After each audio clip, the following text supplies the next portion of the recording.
hemoptisis. Asma bronquial. Recordar que el paciente asmático lo que sufre es un proceso inflamatorio crónico a nivel bronquial que produce hipersecreción, ¿no? Va a producir hipersecreción bronquial, edema de mucosa, ¿no es cierto? Y broncoespasmo. Entonces, este paciente usualmente puede tener el 90% son lo que se llama el patrón hipersensible, donde hay un antígeno de por medio, va a haber compromiso y básicamente de la IgE y de granulación de los mastocitos. Por otro lado, existe aquellos donde no hay antígeno, generalmente el asma del adulto, de tipo eosinofílico, el más frecuente de todos, y donde va a participar la interleuquina 4 y interleuquina 5, fundamentalmente produciendo eosinofilia. Estos pacientes producen básicamente broncoespasmo, y la clínica fundamentalmente pasa por tos, generalmente nocturna, sibilancias, que es lo más característico, menos específico, pero más característico, y disnea. Generalmente los pacientes van por episodios. Es una enfermedad típicamente episódica, reversible, ¿no? Reversible e hipersensible, ¿ok? Entonces es reversible e hipersensible. Vamos a tener generalmente los tipos crónicos de estos pacientes son, ¿no? El paciente que es intermitente, que básicamente tiene síntomas diurnos menor o igual a 2 días a la semana. Nocturnos menor o igual a 2 noches al mes. Y generalmente la variación del PEF o el BEF1 es casi normal, mayor de 80%. Generalmente el persistente leve ya está por encima de 2 días a la semana, pero no todos los días, ojo. Nocturno 3 a 4 noches todavía por mes y sigue siendo mayor al 80% y la variabilidad menos del 20% de PEF. En el caso del persistente moderado, ya tiene todos los días de la semana, ¿no? Todos los días tiene síntomas, pero no persistentes, no todo el día, o sea, no continuo, lo tiene todos los días en episodios. Tiene más de una noche por semana, síntomas nocturnos, y ya la variabilidad del PEF es, ¿no?, mayor del 30% y la caída del BEF1 está entre 60 y 80. El persistente severo, ese tiene síntomas todo el día, todos los días, o sea, continuo. Ese paciente tiene síntomas nocturnos todas las noches. Además, disnea, reposo y la variabilidad mayor del 30% y menos de 60 el BEF1. Entonces, esa es la característica de estos pacientes y cómo se va a tratar. Así vamos a hacer la correlación. Recordad que las crisis pueden ser leves. Generalmente la crisis leve solamente hay sibilantes. No hay ninguna otra alteración y requiere solamente beta-agonista de acción corta. SABA. En cambio, el moderado, ya hay sibilantes inspiratorios expiratorios, puede tener taquicardia entre 100 y 120, ya tiene respiratoria entre 20 y 30, ¿no? Es un paciente que ya habla frases, pero no oraciones completas. Este paciente requiere SABA más hiperatropio usualmente. El severo ya es un paciente con insuficiencia respiratoria. Es un paciente con una saturación menor del 90%, es un paciente taquicárdico con más de 120, con respiratoria más de 30 y que tiene usualmente, es un paciente que ya tiene un patrón obstructivo importante, es un paciente que va a requerir la combinación de SABA más SAMA, o sea, antimuscarínico de acción corta y beta-agonista de acción corta. Después de ello, corticoide sistémico por vía parenteral, hidrocortisona o metilprednisolona. Este paciente, si no mejora, todavía puede requerir sulfato de magnesio, en algunos casos aminofilina, si lo tolera, ¿no? Y si no sale, ya este paciente va a lo que se llama preparo. El preparo es un paciente que ya tiene un tórax silente, está en silencio, no puede hablar. Si el severo solamente decía palabras, el anterior decía frases de palabras, este no dice nada, está mudo. Ya hay bradicardia y va a requerir adrenalina y cuidados intensivos. Eso es lo que suele hacer. En el tratamiento crónico, todos estos pacientes en general salen de alta con corticoide inhalado. El step 1, que es básicamente el paciente intermitente, es el paciente que va a requerir corticoide inhalado en dosis muy bajas, no requiere más. El paciente 2, que generalmente es el persistente leve, ¿no? Al inicio generalmente va a requerir, si lo requiere por 3 semanas es suficiente, en periodo corto. En cambio el step 2 ya lo requiere persistentemente y corticoide en dosis bajas todavía, igual dosis bajas. Y si es hipersensible podría ya darle leucotrienos. Antagonistas de los leucotrienos, ¿cuál es? El montelukast, que se da crónicamente no menos de un mes, generalmente 3 meses. El paciente ya que tiene mayores, que va de leve a moderado, o sea, de 2 a de paciente leve a paciente moderado, este paciente ya se recomienda corticoides más LABA, corticoides inhalado más LABA, beta-agonista de acción prolongada, o mayor cantidad de corticoides solos. Mantiene su terapia anterior y el paciente que ya entra en el severo, igual, de todas maneras va a usar más LABA a dosis mucho más altas, siendo ya el step 4 la dosis tope. Y donde se tiene que evaluar la posibilidad de que este paciente requiera, por ejemplo, monoclonales, puede utilizar como ayudante incluso el tiotropio, puede usar como ayudante la teofilina, y si no responde, ya plantear o omalizumab, si es hipersensible, un anti-IgE, o mepolizumab o reslizumab, si es que es un paciente eosinofílico. Entonces, ese es básicamente los esquemas de manejo. Y recordad que lo importante en asma también es conocer el mecanismo de las drogas. Recuerden que el broncodilatador por excelencia es el beta-2 agonista, y ese beta-2 agonista puede ser de acción corta o puede ser de acción prolongada. El mecanismo es el mismo. El tiempo de iniciación es el que varía. Este inicia a los 20 minutos y este inicia a las 2 horas. Por eso que este se usa de rescate y este como ayudante de tratamiento crónico. El otro broncodilatador importante es el SAMA, que es el antimuscarínico de acción corta. Básicamente el ipratropio.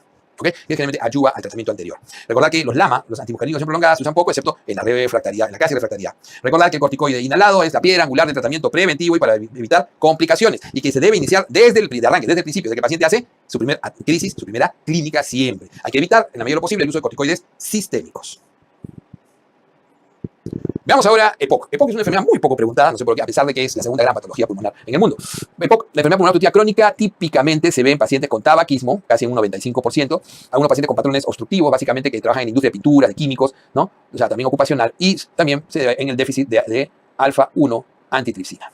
Generalmente los tabáquicos, que son los clásicos, son mayores de 50 años, tienen un patrón bronquítico, de bronquitis crónica, y tienen un patrón también a veces obstructivo retenedor, como puede ser el patrón enfisematoso. Recuerda que el bronquítico clásicamente es tos crónica con expectoración, tos crónica de más de 3 meses, ¿no? Son pacientes generalmente pícnicos, ¿no? Fumadores pícnicos, que suelen tener como característica infecciones recurrentes, que son las grandes características, y un patrón de fibrosis basal intersticial. En cambio, el enfisematoso es un disneico por excelencia. Es un paciente que está siempre sentado, disneico, adelgazado, soplador y que tiene atrapamiento de aire, tórax enfisematoso, o sea, tórax silente, dilatado, ¿no? Lo que se suele ver en la radiografía. La mayoría son mixtos. Generalmente estos pacientes tienen un patrón obstructivo. Recuerden que el patrón obstructivo se ve básicamente por un BEPS1 menor de 80%. Cuando esto es menor de 80% es obstructivo. ¿Cómo te aseguras que es obstructivo realmente? Hallando la relación BEPS1 sobre la capacidad vital forzada, menor de 70%, okay, o menor de 0.7. Y entonces este paciente que sí o sí es obstructivo, uno agarra y le hace un test de reversibilidad, test con broncodilatador. Si es reversible, es asma. Y si es no reversible, es EPOC probablemente, nomás casi 100%. Entonces los pacientes, cuando tú haces la clasificación funcional, dices, si todavía está por encima del 80%, es un GOL 1, es leve, la clínica es mínima. Cuando está entre 50 y 80%, es un GOL 2, todavía moderado. Moderado, enfermedad moderada, paciente que ya puede requerir, ¿no?, inhaladores crónicos, sobre todo LAMAS. El que tiene ya entre 30 y 50 es severo, puede requerir ya terapia triple de inhaladores, y el que tiene menos de 30 ya es muy severo o grave. Paciente con oxígeno domiciliario. Entonces, el grupo A, fundamentalmente, el tratamiento es aquel que tiene pocas exacerbaciones, cero o una hospitalización al año. Generalmente muy raro, ¿no? O sea, no tiene hospitalizaciones, no hospitalizaciones, bajo riesgo. Este generalmente requiere solamente un LAMA como tratamiento de fondo. El grupo B puede tener generalmente 0 o una hospitalización en riesgo moderado. Paciente más sintomático que el anterior y que alguna vez se ha hospitalizado. Este generalmente utiliza LAMA más LAVA. Y el grupo E, o sea, que aglomera a los otros al C y al D, es aquel que tiene más de una hospitalización, muy sintomático y requiere terapia triple. O sea, ¿qué triple? A este le agregas corticoide inhalado de largo plazo. Ese es el manejo hoy en día. Fundamentalmente son pacientes que pueden evolucionar hacia la falla respiratoria crónica del cuerpo pulmonar e irá oxígeno domiciliario. Veamos ahora uno de los temas más preguntados antiguamente, pero hoy en día poco preguntado. El derrame pleural básicamente es el proceso de acumulación de líquido en el espacio pleural, que debería ser un espacio virtual. Y ese líquido puede ser de dos posibilidades. Trasudado, cuando se ha acumulado líquidos con muy poca carga proteica y carga de solutos, ¿no? Entonces generalmente es muy claro, casi como una orina diluida, ¿no? Tiene una relación de DHL pleural sobre sérica, ¿no es cierto? Baja, menor de 0.6, una relación proteína menor de 0.5 y un DHL con relación a el DHL sérico menor de 2/3. El exudado, que suele ser mayor de 0.6, mayor o igual a 0.6, la relación pleural sobre sérica de DHL, mayor o igual a 0.5 el exudado en proteínas y mayor a 2/3 en este caso.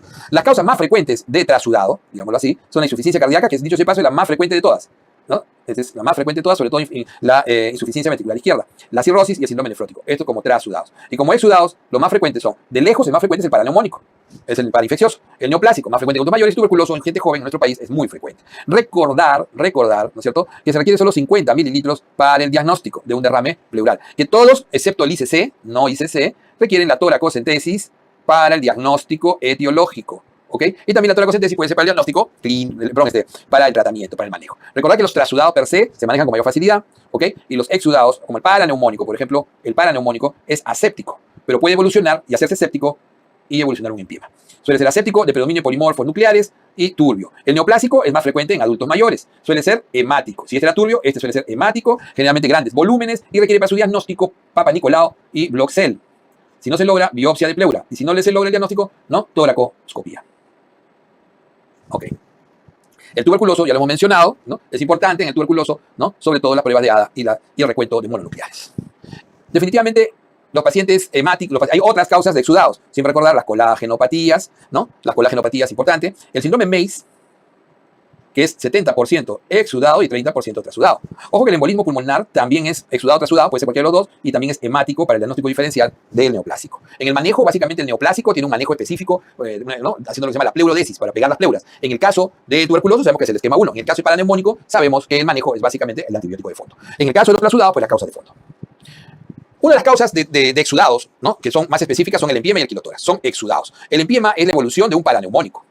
Paraneumónico tipo 1 con poca fibrina, tipo 2 fibrinoso y tipo 3 con cultivo positivo. El empiema suele tener cultivo positivo, aunque no se obtenga más que el 40%, tiene bacterias en su interior. El empiema fundamentalmente es una evolución tórpida del paraneumónico, ¿no? Es la presencia de pus a nivel del espacio pleural, que suele tener un pH muy bajo, menor de 7.2, una glucosa muy baja, menor de 40, ¿no?, mayor de 25.000 leucocitos, DHL mayor de 1000, ¿no? Y la coloración suele ser muy turbia o purulenta y proteínas mayores de 3.5, bastante alto. El estadio 1, como le decíamos, es el paraneumónico clásico, el fibrinoso y el empiema en sí.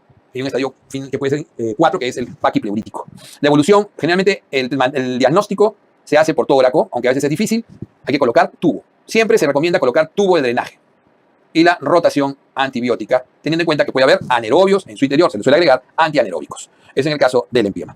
Otro exudado importante es el quilotórax, que casi nunca lo han preguntado en residentado. Hace mucho tiempo no lo preguntan, lo preguntaron un par de veces en ENAN. El quilotórax fundamentalmente es un derrame, un exudado lechoso, rico en triglicéridos, mayor de 110, con colesterol bajo, menor de 200, generalmente bajo. Entonces, rico en triglicéridos es básicamente la presencia de quilo por el compromiso de la cisterna de Beckett.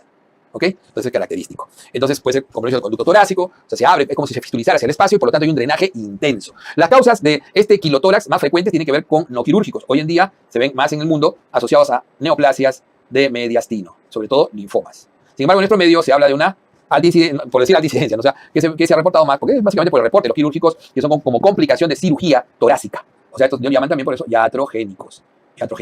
Complicación de cirugía torácica. Por trauma directo es muy raro, pero puede producirse. Es básicamente, más que trauma, es quirúrgico o traumático quirúrgico, también es el término que se utiliza, iatrogénicos. Son las dos grandes causas. ¿Okay?